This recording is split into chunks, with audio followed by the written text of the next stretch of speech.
name is Tori Sanders from Saginaw, Michigan. Hi, my name is Erin Quander, and I'm from Austin, Texas. Hello, my name is Alicia Alexander. I'm from Canton, Ohio. My name is Y.O.U.T.H. I'm 17. Well, let me say first of all, I just wanted to come in and say how proud we are to have you here. Thank you for coming to APRI.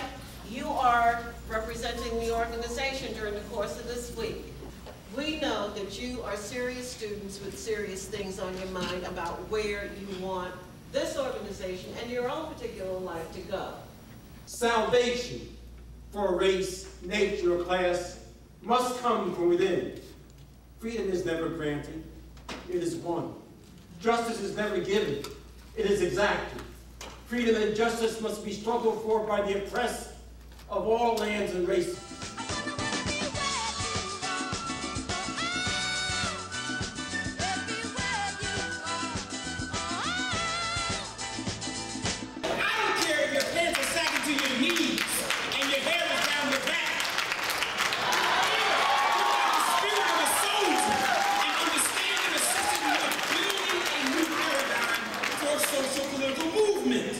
Pressure in schools, people being mean to you, not feeling like you fit in.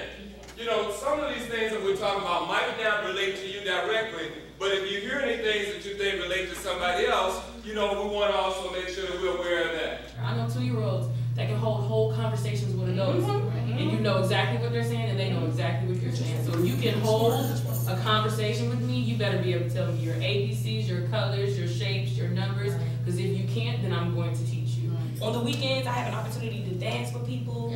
I just currently auditioned for a group last week, which they accepted me into, and I'm so excited just to get back into the studio. If a person is murdered or, you know, beat or, you know, some kind of action is taken against them or, you know, they're harmed in any way because of a hate crime, of being, you know, because of their sexual orientation or gender identity or the perception of their sexual orientation or gender identity, who's going to jail?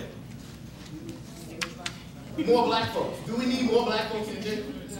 There's a misconception that the black community is more homophobic than any other community. That's not true. And the assumption is that every black parent grew up in a black church and hates gay people. It's just not true. What I don't think him understand is like, y'all don't control who y'all are attracted to, like it's just natural. With the youth members, you guys do so many really cool different types of initiatives. You have an enormous amount of power. Those are the things you have to think about when you're talking to folks. What do you have to offer them that they can see that they really are a part of what it is you're trying to do? And as union, I mean, it affects all of us. So you've got an excellent story to tell. Rappers or people in the hip-hop community, they call it community. Hip-hop community. They don't stand alone. They are a part of a community. And when you attack the community, then you attack all of us. If you attack one, you attack us all. We have to get it right with us first before we can help somebody else. And if we don't get it right with us, how can we lead tomorrow? You all are leaders for tomorrow. Hip-hop says, come as you are, we are family. It ain't about security. It ain't about how much a gun can shoot. It ain't about $200 sneakers. It's not about me being better than you or you being better than me. It's about you and me connecting one-to-one. That's why it has universal appeal. It has given young people a way to understand their world, whether they are from the suburbs or the city or wherever. Starting out, as he said, it was just all about fun, about coming together and connecting one-on-one. There's always one student who comes up with an idea that's more brilliant than anything that we can concoct in our planning strategy, whether it's to design an action project for them once they hit their college campuses, or what level of involvement would be allocated towards our youth unit when it comes to political activity or even training. Our young folk are as diverse as every plant that you see growing in this country. They come from various backgrounds. They come from various economic bases. These are amazing young people. And exposing them to the legacy of A. Philip Randolph has been a real treasure. This organization is very, very good.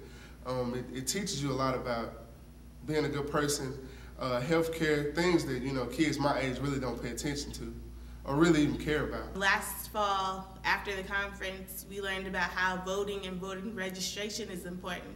So I went back and I got involved with that in the Obama campaign, and I helped register people to vote. Every year is a different experience. I don't take it as a vacation. I take it as something to take back into my community and help them and try to resolve the issues with violence and other issues as well. If we want to like start a petition or something about anything that we see that's wrong, I'm gonna tell them how to go about that and how you have to do it an organized way and not just start talking. You have to do like Asa Philip Randolph did. He didn't just go up and just start fighting. He planned out what he was gonna do, and he knew all his facts and stuff. So that's what I'm gonna go back to my community and talk about. The union, their whole front line, they're to benefit the workers. So if I'm in a union, it's to benefit me. I've learned that it not only helps us African Americans, but it helps everyone, every gender, sexual orientation, every race, everything. Everything that we're doing now touches base from Asa Philip Randolph. My experience here in APR is like really good because it gives me a life learning and value. But like later on in life, it gives me a long run, so I'll be prepared for the worst and always have my mind set on doing the right things in life so I can be somebody and be successful in life. I've been able to learn better ways to be an activist and learn how to better network and get other people to be activists as well. For the youngsters who are here, and you know this name, A. Philip Randolph, but maybe you haven't looked at the history. Read about A. Philip Randolph because history is the prologue to our future. That's the legacy that you young men and women have to inherit and move on, because even though we've made significant change, we're not where we need to be today. We still have a lot of work to do.